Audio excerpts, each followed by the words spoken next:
honestly, I think about quitting art almost every day. Um, it hasn't, it's something that I wake up every day and I can't not do. And that's been the case since I was 4 years old, 3 years old. Um, Hmm.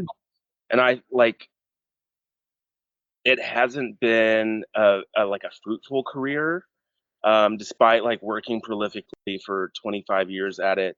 It's a little bit like being in an abusive relationship in that like it doesn't give you anything back and it just takes.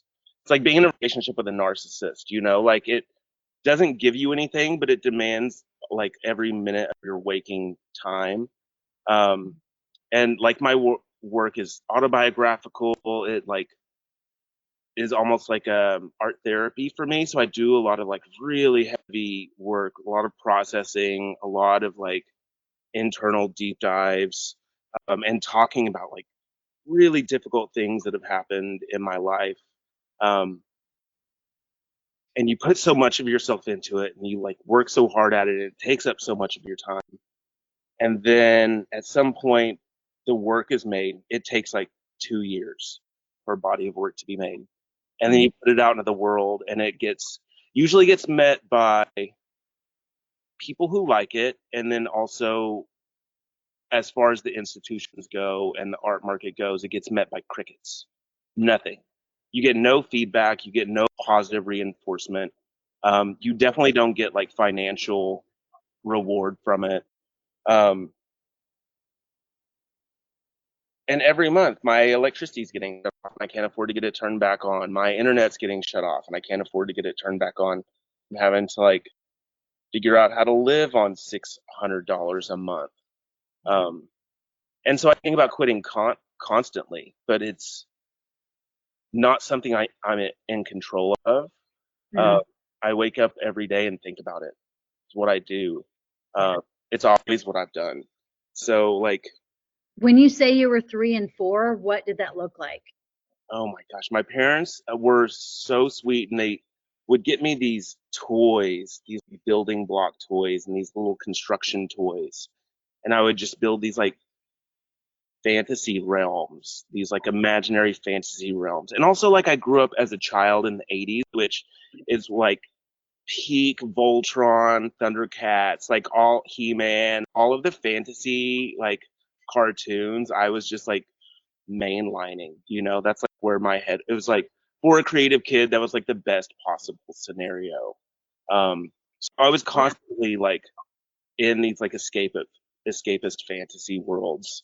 Um, and then at some point it led to drawing, and at some point it led to painting. And then in high school, I didn't have a photo backdrop. I had a photo background. I had like a painting and drawing background, and I showed work all over the place. I won a lot of awards for it.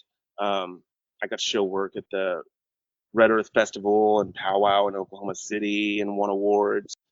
Um, Hmm. and at some point, I picked up a camera. But um, yeah, I've like created this kind of like hyper niche career of photography that isn't documentarian or photojournalism or um, and so there's not a lot of space in the art world for that. It's like a hyper niche market, and Hmm. a lot of folks don't know what to do with it. So I'm left to like kind of fend for myself and find my own corner. Yeah.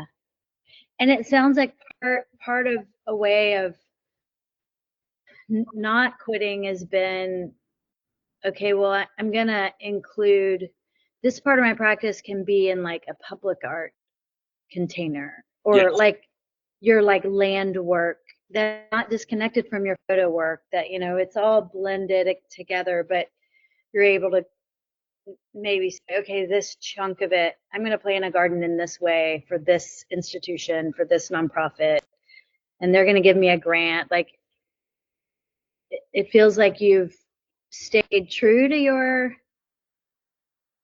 the whole of the artwork that you make, Oh and yeah. then The thing found about the not getting paid is I get to do whatever the fuck I want. yeah. So like I'm not beholden to an art market. I'm not beholden to like a nonprofits board. I'm not a granting organization. Yeah. Yeah, I get to do whatever I want. And I Yeah. also didn't go to art school, so like I never had that like instruction that a lot of artists get, telling like helping to like refine your career. You need to do this one thing, and then Oh, um, they don't do that at art school, by the way. oh, they don't. Oh, I just assume because everybody comes out with such a hyper like focused practice. Started off doing heating and air work in high school, and I did that for about 15 years.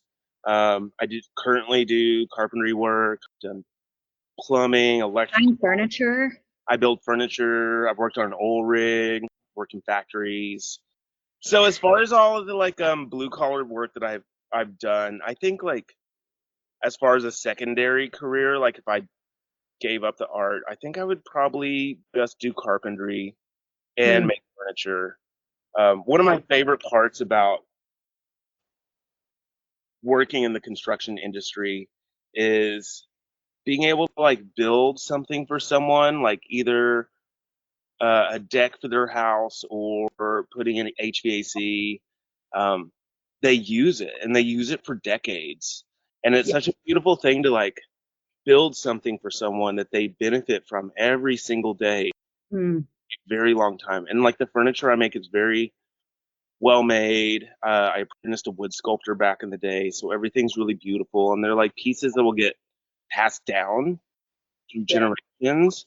And it's really fulfilling to get to make functional objects that are beautiful, but also people enjoy them every day, and their Yeah. friends enjoy them, and their kids are going to enjoy them. Yeah. I get a Yeah. lot out of that. It's a good legacy to leave behind.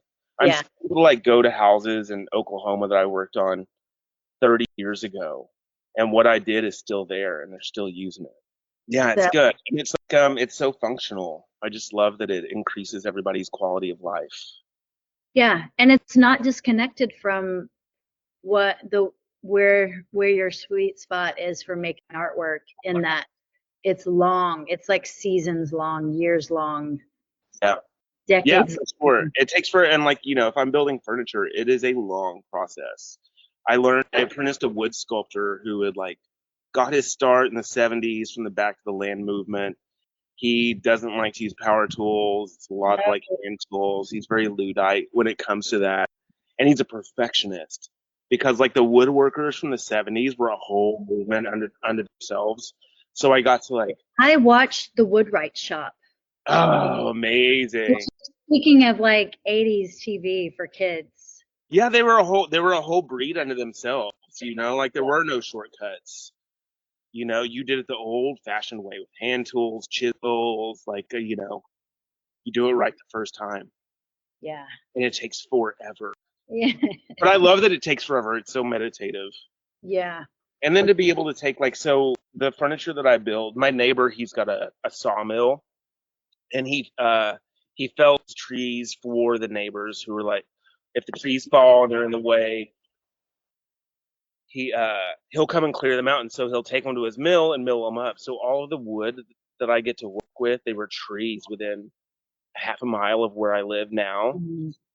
And so to be able to take a tree that grew here and then be able to work it to a point so where it's like a functional piece of and a functional object like furniture or something um, through hours and hours and hours of labor is so meditative. And it's like it pays homage to the tree as well. Like this tree fell and then you're able to give it life and infinite perpetude, as long as it gets saved and used.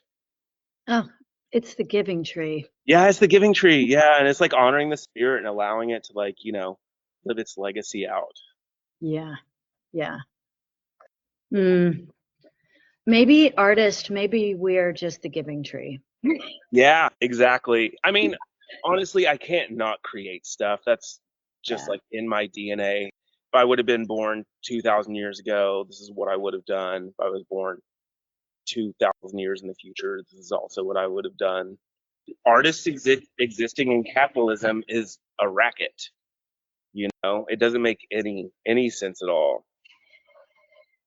No, and yet, like, I mean, I was at a residency and there was an artist from Norway there, no, Finland, And they and pay their artists. they pay their artists. Ireland just also started paying their artists a basic universal income. Sweden does, Finland does, Ireland does, Yeah. uh, because there is what we do is so important, like for the culture and for society and for the betterment of everything.